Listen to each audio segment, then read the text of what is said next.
आंदोलनामध्ये आक्रमकता असते. आम्ही देखील याच आंदोलनामधनं लहानाचे मोठे होऊन इथपर्यंत पोहोचलेलो आहोत. परंतु कुठेतरी समजून घेण्याची भूमिका देखील असली पाहिजे. सरकारनं जर काम केलं नसतं तर मी आंदोलन समजू शकलो असतो. सरकार प्रत्येक गोष्ट मान्य करते. ओबीसीचं आरक्षणाला धक्का न लावता मराठा समाजाला टिकणारं आरक्षण देखील सरकारनं दिलेलं आहे. इम्पेरिकल डाटा विक्रमी वेळेमध्ये गोळा केलेला आहे. तर मला असं वाटतं ह्या सगळ्या गोष्टी समजून घेतल्या पाहिजेत.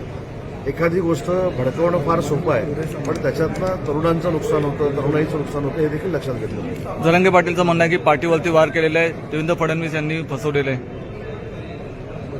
तर त्या पत्रकार परिषदेचं लॉजिकच मला कळत नाही की जे आरक्षण दिलेलं आहे त्या सरकारमध्ये देवेंद्रजी आहेत आणि पहिल्यांदा मराठा आरक्षण जे दिलं ते देवेंद्रजींनीच दिलेलं होतं.